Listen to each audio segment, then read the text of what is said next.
So I unfortunately have to start with some sad news. As you know, but as I'm not sure everybody else knows, we just got the sad news that Harry Belafonte has died. And so I want to give you a moment to tell us what your reaction to that news was and how other artists can carry on his legacy.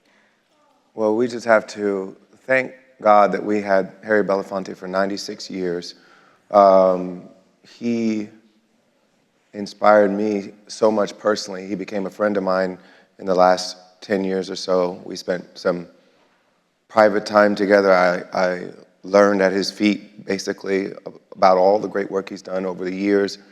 And if you think about what it means to be an artist and an activist, he was literally the epitome of what that was.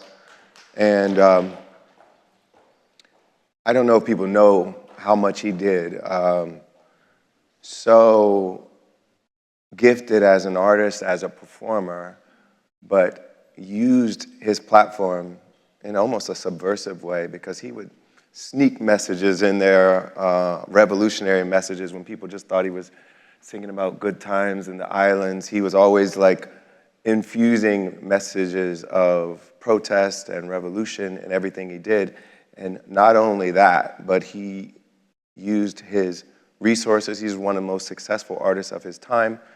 He used those resources to fund the civil rights movement. He would show up with bags of cash for Dr. Martin Luther King Jr. and other people who were marching with him when people's lives were being taken for supporting that movement.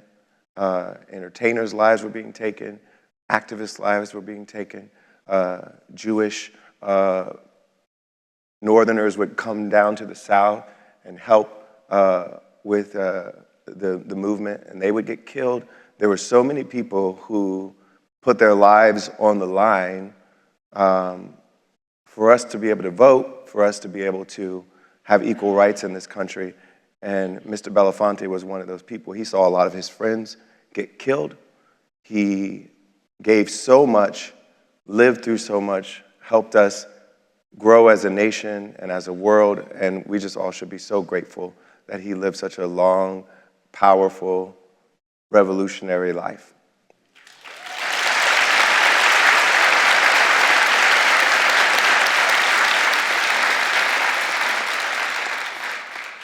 So that leads us into something I was planning to ask you about anyway, which is, what do you think is the role of music in the fight for social justice today? I mean, who do you think will be remembered in 50 or 60 years the way we remember Harry Belafonte today? Well, I think we as artists have the power to create art that shines a light on what's happening in the world.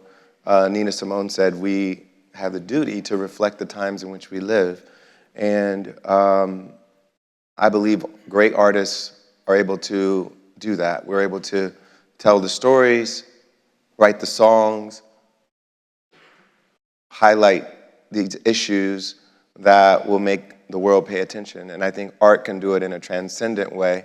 It's not the same as journalism. It's not the same as other forms of kind of nonfiction media. It has the power to bring people together, transcend boundaries. And I think if we use that power for good, it can be really, really important. And like I said, Harry Belafonte did it in his art, but he also did it with his resources. He put his life on the line, was a great advisor, great leader of protests. And so I think artists can use our position to do that as well.